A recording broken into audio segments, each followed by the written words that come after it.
Hi everybody, and welcome back to Tales of Berseria. Last time we had a look around Helavis, we repented viciously, and we learned about this. A Marlock that was fed other Marlocks in order to become super duper strong. It went badly. The thing snapped and lost its mind, and we heard it was in the bottom of the Faldi's ruins, which is where we are. We also found Goldie Pen, and we found Mila. Mila and Jude had their little reunion, and it was all good. This time we're going to start off by taking this thing on. You're strong, and then we'll see where we go from that. Okay. This must be that experimental Moloch. What a cow's head! This is bull! Careful! It's on a rampage! Time to put a stop to this! Rat! Here, police! You wronged me! Here's your justice! Binding order! What did it cost? Kindle a beacon of hope! Revive! Resurrection! Alright, so time to be careful, I guess. Deception! Fertile Blue! Moonlight Cyclone! Rising Falcon! Drowning Strike! Hurricane Form Stuck! Alright.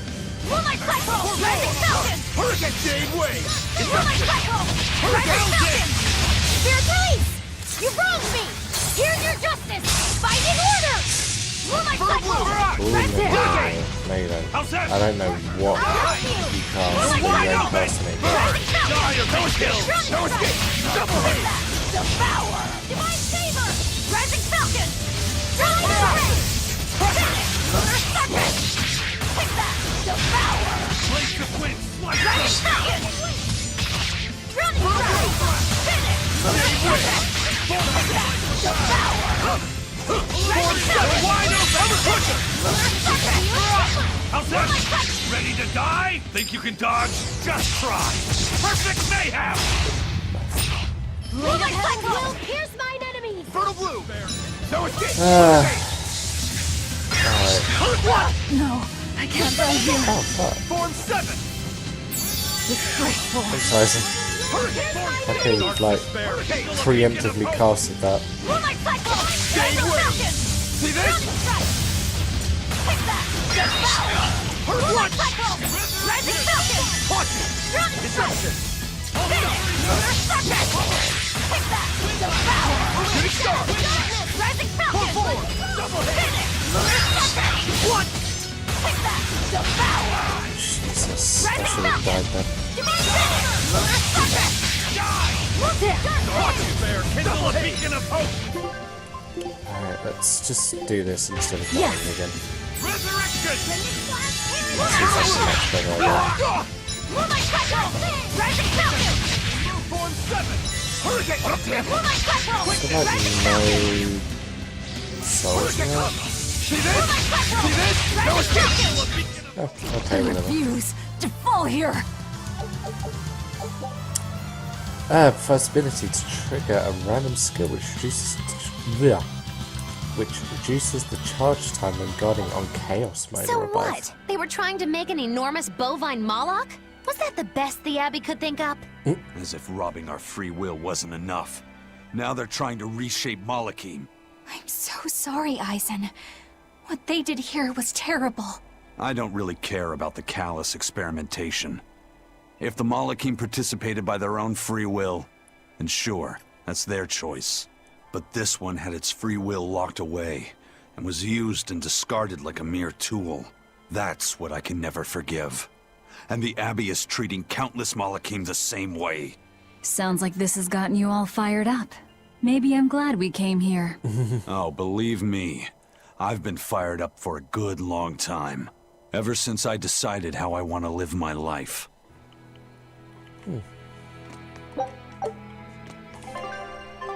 Alright, well, that was that.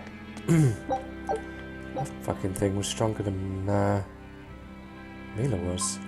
Let's go to the Guyberg ice field.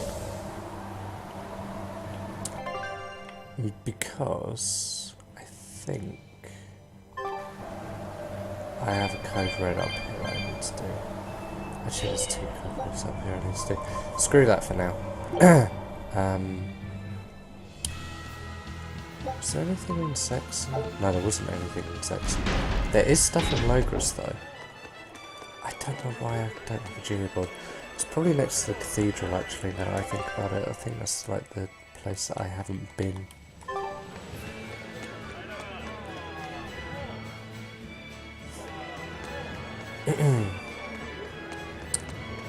But that is neither here nor there. For now,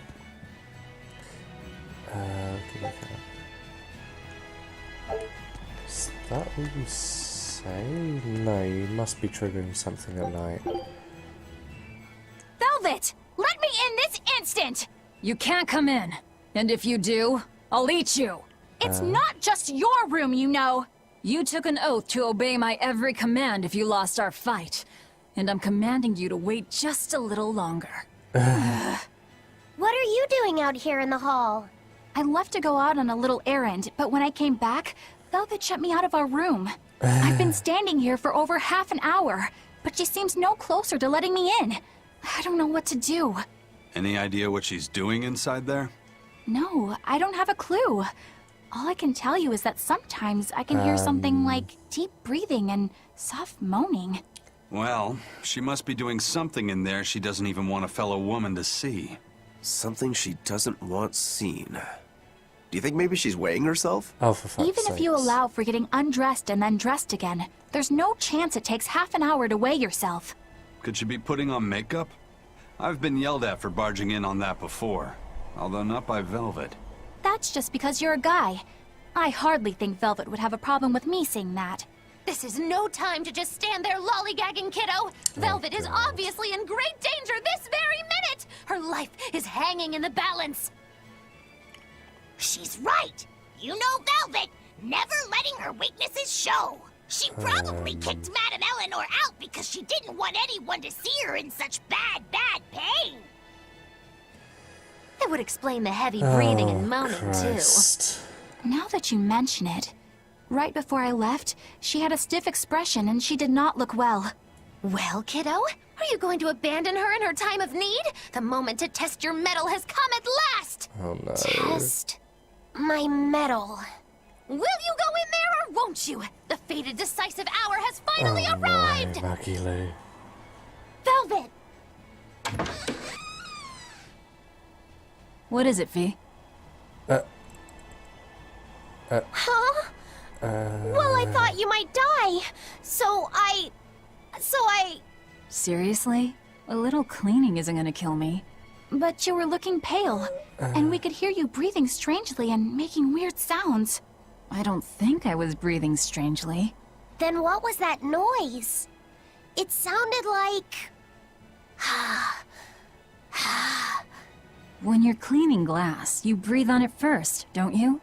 Then what about the moaning? The inn has this room cleaned regularly, but they missed a lot of the details. When I looked at the cups, I saw they still had tea stains from whoever drank out of it last. That's enough to make anybody moan in disappointment. Oh, I see. But if you told me you were cleaning the room, I would have offered to help, you know. Everyone has their own unique way of cleaning things, so in the end it's just faster to do it myself. My sister had her own ways, and I'm sure you do too, right? Yeah, I guess so. Anyway, I'm finished so you can come back in again. Whew, what a relief to have that all done.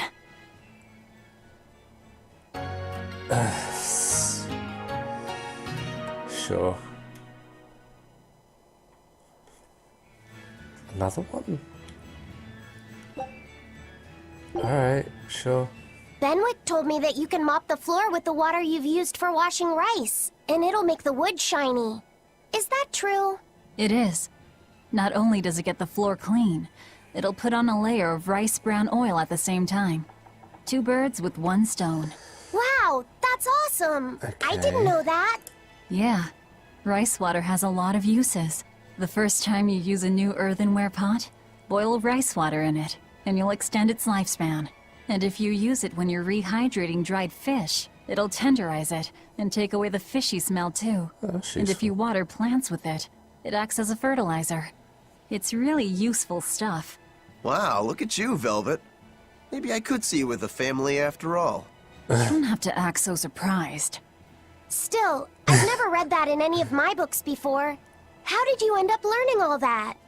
I learned from Celica, who learned it from our mom. It's just been passed down across the family. Wow! What else did you learn from your sister growing up? Celica taught me everything our mom knew about cooking, from the basics to more advanced techniques. Speaking of which, rice water is really useful when cooking, too. If you use it to boil radishes, it'll get rid of their bitter taste. When you use it to boil bamboo shoots or burdock roots, they'll soften and take on a nice white color. My mother taught Celica that anyone who threw away rice water wasn't qualified for housework, and my sister passed it on to me, too. You know so many cool things! When I needed to make When you need to make a child eat their vegetables, it'll go over better if you can cook them tender and not so bitter. I bet you'd make a pretty good mom one day, Velvet. Oh, jeez. You really think so?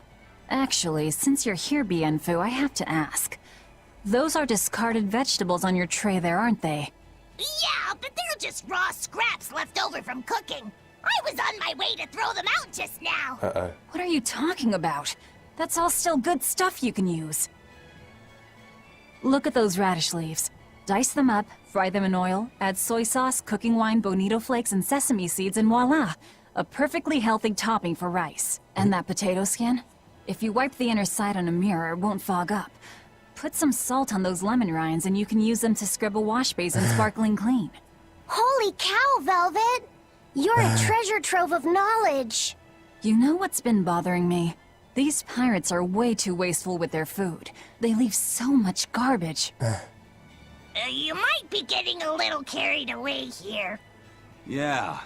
I think you've made the jump from potential mom to bothersome in-law.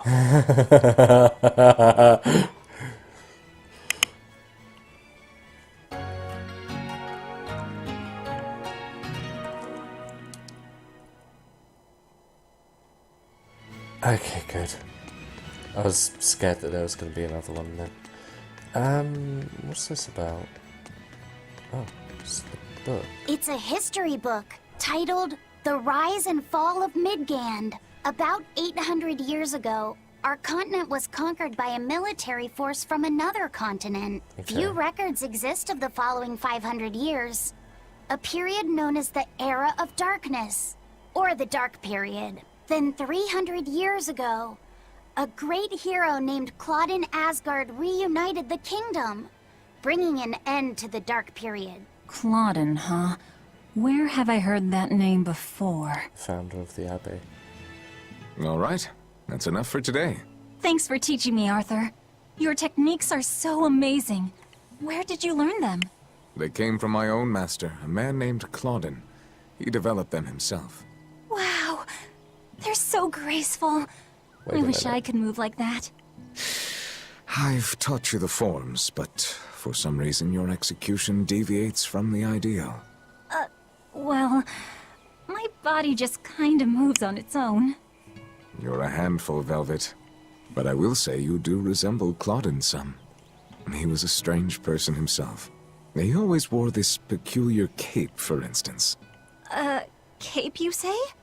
Deep down, Claudin was strong like fire, vivacious like water, steadfast like earth, and free like wind. I can't help but admire him to this day. Wow, I'd love to meet him. Sadly, that's impossible. Is he dead? Yes, he is. He died to protect me. That's why No way. The events recounted in this book happened 300 years ago. It can't be the same Claudin. Could it? Velvet, are you okay? I'm fine. Don't mind me. King Claudin was quite strong, wasn't he? He was more than just that. He's the most well-loved and trusted king in our history. Or so the book claims. To this day, all of Midgard's rulers claim to be direct descendants of King Claude in Asgard. Knowing that, there might be meaning behind them bestowing Artorias with the grandiose title of Shepherd. I could see it as an attempt to recreate the same glory enjoyed by the Hero King who ended the Dark Period. If that's true, it's a childish ploy. The world's not so easily changed. I wouldn't be so sure. What matters is that the title inspires hope in the people, who in turn give him their support. Then, as their shepherd, he can guide his flock in any direction he pleases. If Artorias knowingly accepted that title, we can be sure he's fully committed to his cause. Oh, he's certainly committed. I've seen just how far he's willing to go.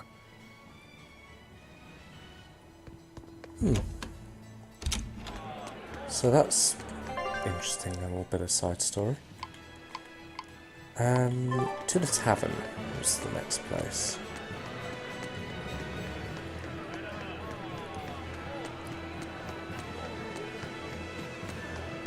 You got anything for me? Oh, okay, cool. So it's still just those two that I need to get around to.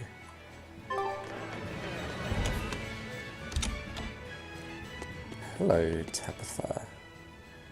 Welcome! You came back. I did. This place is important to me. Are you sure it's okay to be in a town like this? Don't worry about us. Besides, I'm more worried about the bar. I'm only away for a little while, and look at this place. The casks are empty, and all the food tastes like dirt. Just a little bit ago, we finally got a delivery in. It was barely enough to open up shop. Do you have enough to make Mabo curry? I do. Great! Thanks for worrying about us. But leave the town to the townsfolk. You should just focus on what you have to do. Just make sure you don't have any regrets. Thanks, Tabitha.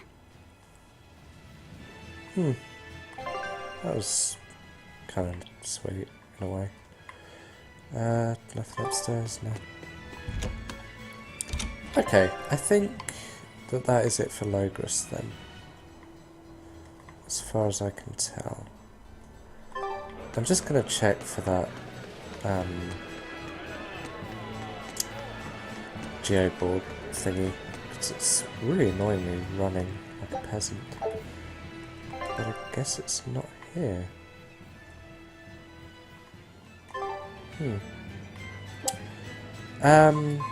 Okay, to port cabinets.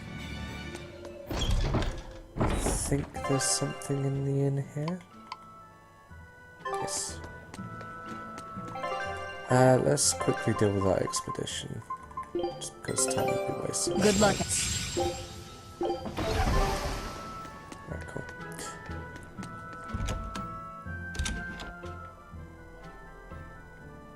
First mate, sir, I heard an interesting rumor. Yeah. Apparently Vortigern came under attack in the middle of reconstruction. The place was completely sacked. Are you serious? Any idea who did it? They say it was a single demon. He called himself Lancelot de Capulus and challenged one exorcist in particular to come try and fight him. Lancelot. That's Count Capelus's first name. The nobleman they say was kidnapped? Did he turn into a demon? Or is this some kind of scheme? Hey, any chance you know if the exorcist he wants to fight is Shigure? Yeah, he seeks a duel with Legate Shigure Rangetsu, or so the rumor goes. That's the real Count. That's a bit of a leap. The Count is a prideful man. But when the Abbey stole his political power, his own former servant Shigure rose to Legate and suddenly outranked him. The disgrace must have been worse than death. Then the lord your family used to serve was... That's right. The Capeluses. Then, if the Capeluses were the royal family's hidden dagger, the Rangetsu clan was its blade. A demon that can wipe out Vortigern is no joke. If we could team up with him, that'd give us a real edge. That's a real big if for some of us, Yeah. Eisen. Next weekend is Bunny Bonanza Saturday. Bunny Bonanza Saturday? What's that? I've heard of this. You eat a hearty, healthy meal of rabbit meat to help you get nice and strong. You eat rabbits? No, silly. The night of the third Saturday of every month, lonely people go to sleep hugging a rabbit. If you go to sleep with a fuzzy friend in your arms, you're sure to have good dreams. No, I'm sure I heard that you eat them too. You must be thinking of Rat Pig Roundup Saturday. There's a Saturday for rat pigs, too? Yep. On the night of the third Saturday of every month, people who aren't lonely eat rat pigs to get nice and strong. Makes sense. Rat pigs are great sources of nutrition. An amazing choice for anyone, lonely or not. The secret to a happy family is Rat Pig Roundup Saturday. That's what I always say. I feel bad for the rat pigs. Okay, that's interesting then. So we have to get to Vortigern. We haven't been there for a long time. Okay, so what I will do is I will make my way to Vortigern on my own because it's going to be a journey. And I'll meet you guys there. So, next time on Tales of Berseria, we follow Rokuro's blade. See you guys then.